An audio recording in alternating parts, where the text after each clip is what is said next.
Bismillahirrahmanirrahim. Kembali di channel Rapi Alpis. Kali ini saya ingin memberikan review hasil pertandingan yang baru saja selesai antara Persija Jakarta yang melawan Persib Bandung dengan skor akhir 2-2 ya. Pertama kali Persija Jakarta membuka gol oleh Gustavo Almeida di menit ke-33, kemudian pada menit ke-39 Firja Andika menggenapkan menjadi 2-0 sampai dengan berakhirnya babak yang pertama. Di babak kedua, Persib Bandung keluar menyerang dan berhasil mencetak 2 gol balasan yang dilakukan oleh Nick Kuipers pada menit ke-52 dan juga David Da Silva pada menit ke-70 ya, menggantikan Gerpe Kastaner. Oke ya. Dengan hasil akhir ini berarti Persib Bandung mendapatkan 1 poin dan kokoh di puncak klasemen dengan 50 poin. Persija kemudian dapat 1 poin dan poin mereka sama dengan Dewa United, hanya kalah dari head to head sehingga posisi Persija Jakarta sekarang di posisi keempat dengan 40 poin ya. Nah, menarik ketika kita bicara bagaimana pertandingan hari ini ya. Ya harus kita akui ya, kalau kita lihat dari sisi permainan di babak yang pertama, nah itu sepenuhnya adalah milik Persija ya. Persib sangat kesulitan, tidak mampu memberikan serangan-serangan, umpan-umpan yang tidak akurat, sangat tidak jelas gitu ya, seperti apa pola serangan yang dilakukan oleh Persib Bandung. Demikian pula di lini pertahanan ya, seperti kurang terkoordinasi ya, seperti underperform gitu kan. Mereka gagal mengantisipasi serangan-serangan dari Persija Jakarta, dan harus diakui di babak pertama serangan dari Persija Jakarta itu lebih berbahaya ya, dan Persib ya hanya sesekali ya tembakan yang mengarah ke gawang, juga Ciro Alpes 1 kali itu pun langsung bisa ditahan, bisa diambil oleh Andre Tani ya, penjaga gawang mereka.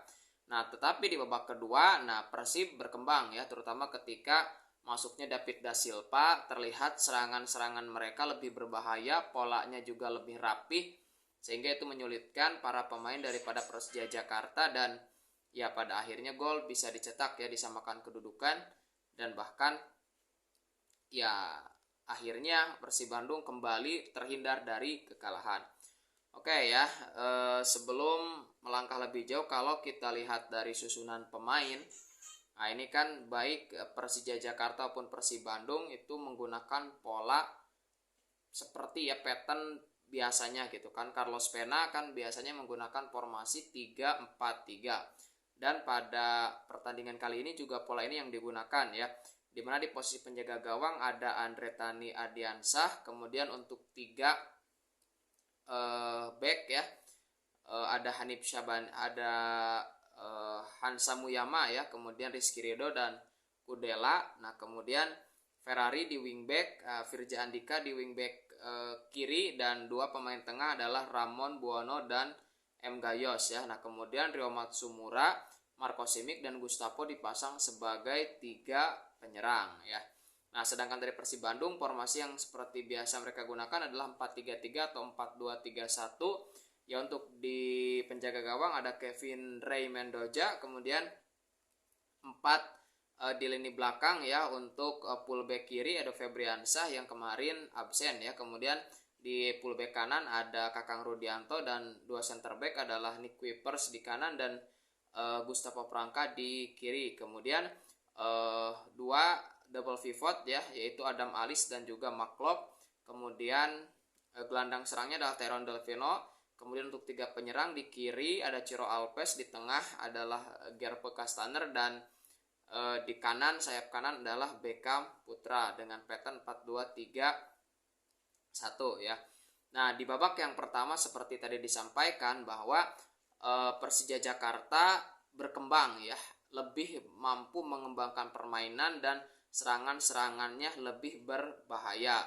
Nah, terutama memang dari sisi kiri yang ditempati oleh kalau di wingbacknya itu kan Firja Andika dan kemudian Gustavo Almeida ya.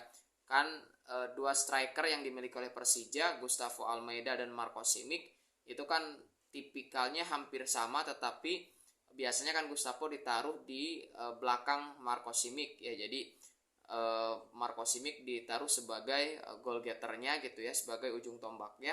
Nah kemudian Gustavo di belakangnya sedikit gitu kan. Nah memang salah satu kekuatan daripada Persija Jakarta di sisi kiri karena mereka punya kecepatan, diantaranya adalah Firja Andika gitu kan, seperti itu. Dan lini tengah daripada Persija Jakarta di babak yang pertama itu lebih kuat, lebih mampu melakukan serangan-serangan gitu ya. Nah sedangkan Persib Bandung di lini serang itu ketika mereka sudah masuk ke lini serang itu terlihat kurang ya, kurang ada pemain, hanya mengandalkan 3 penyerang itu, sehingga ya kesulitan ketika Ciro Alves misalnya membawa bola. Nah itu kesulitan karena jarak di antara pemain lain baik dengan Garpe Kastaner ataupun juga dengan yang lain itu agak jauh ya.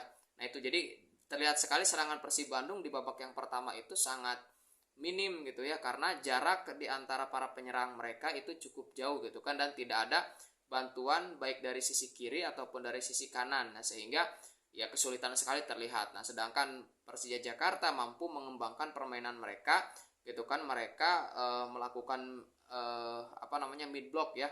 Jadi mereka mencoba menahan Persib Bandung, memenangkan lini tengah daripada Persib Bandung, dan itu terbukti bisa dimenangkan oleh mereka di babak yang pertama dan berhasil mencetak ya 2 gol itu ya. Nah sebetulnya sudah agak berat bagi Persib Bandung ketika mereka terbobol 2 gol ya itu di babak yang pertama gitu kan. Maka target mereka menjelang akhir babak pertama itu kan mencoba mencetak gol ya, supaya beban mereka di babak yang kedua itu bisa lebih ringan gitu ya. Nah Garpe Kastaner ya saya kira ya tidak begitu berkembang, tetap mengalami kesulitan, belum begitu menyatu dengan Ciro Alves ataupun dengan Beckham Putra, sehingga ya seringkali terputus gitu ya ketika masuk ke lini tengah, dari lini tengah ke lini serang itu tidak terhubung dengan baik ya. Itu di babak yang pertama. Nah di babak yang kedua ketika Garpe Kastaner digantikan oleh David Da Silva, nah terlihat ya bagaimana Persib Bandung pola penyerangannya, lini serangnya itu lebih berbahaya dan lebih tajam.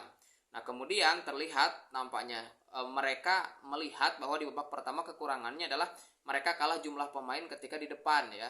Bagaimana 3 penyerang Persib Bandung itu tidak dibantu oleh sisi kanan atau sisi kirinya, kemudian berhadapan dengan 5 back ya yang ada di Persija Jakarta, sehingga itu sangat menyulitkan. Nah di babak yang kedua terlihat bagaimana sokongan dari wingback kiri ataupun back kanan mulai berani melakukan penetrasi maju ke depan.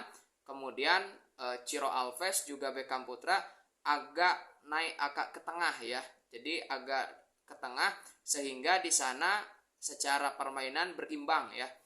Jadi 5 center back yang dimiliki oleh Persija Jakarta ketika bertahan itu juga diimbangi oleh jumlah pemain Persib Bandung, di mana Edo naik, kemudian Kakang juga naik, kemudian Beckham maju ke tengah, kemudian Ciro Alves juga di tengah gitu ya, sehingga di sana ya tercipta hampir sama gitu kan dengan jumlah pemain yang sama.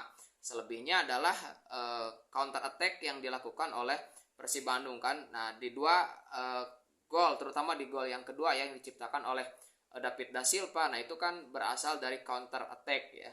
Padahal itu posisinya sangat sulit, tapi ya itulah David Da Silva gitu kan. Posisinya sangat sulit untuk melakukan tembakan, tetapi kemudian ketika ditembak, nah itu bisa menghasilkan gol ya, seperti itu. Nah jadi ya ini permainan seperti beradu babak saja ya. Untuk babak pertama sepenuhnya dimiliki oleh Persija Jakarta, sedangkan babak kedua sepenuhnya dimiliki oleh Persib Bandung gitu ya.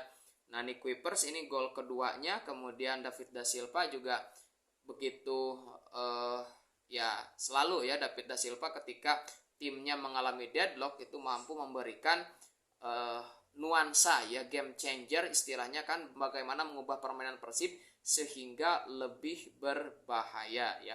Nah dan secara umum kalau kita lihat pertandingan ini itu berjalan cukup kondusif gitu ya, tidak begitu banyak intrik-intrik yang terjadi di pertandingan kali ini gitu ya.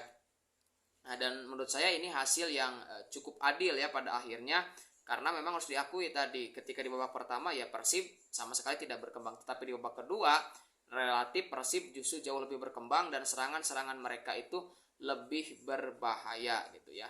Nah, di babak yang pertama ketika gol tercipta ya Firza Andika dari Gustavo itu kan terjadi karena kelengahan para pemain Persib gagal mengawal. Jadi yaitu gayanya Marco Simic ya, Marco Simic sebagai striker mencoba memantulkan bola ya, balik badan kemudian memberikan bola kepada Firza Andika dan enak sekali itu Firza Andika melakukan tendangan gitu ya, seperti itu. Nah, itu kenapa yang tidak diantisipasi oleh para pemain Persib ya, khususnya pemain belakang itu ya. Tapi kemudian bisa diperbaiki di babak yang kedua, dan tadi ya salah satu kunci munculnya lini serang yang lebih berbahaya adalah ketika David da Silva bermain, bagaimana pergerakan tanpa bolanya, kemudian bagaimana positioning David da Silva itu memang mampu ya memberikan ancaman-ancaman yang sangat berarti gitu ya dalam pertandingan kali ini. Oke, itu ya, jadi ini menurut saya hasil yang adil ya. Ya terlihatlah kedua tim memang bermain sangat bagus gitu ya, bermain mencoba memaksimalkan poin gitu kan, mereka tidak mau kalah, fighting spirit mentalitasnya cukup kuat ya, meskipun Persib sempat terlihat ya gugup down ya ketika di babak pertama, tapi di babak kedua mereka bisa lebih normal, bisa lebih naturalisir. Sebaliknya, nah Persija Jakarta juga seperti kehilangan fokus di babak yang kedua, mereka seperti kesulitan ya ketika Persib Bandung meningkatkan intensitas penyerangan mereka ya. Oke, gimana, berapa nilai untuk pertandingan hari ini, apakah luar biasa atau seperti apa, dan siapa kira-kira ya yang layak dijadikan sebagai pemain kunci ya yang membuat permainan di kedua tim ini menjadi lebih kuat ya, baik itu dari Persija Jakarta ataupun dari Persib Bandung. Oke, boleh ya disampaikan di kolom komentar. Terima kasih.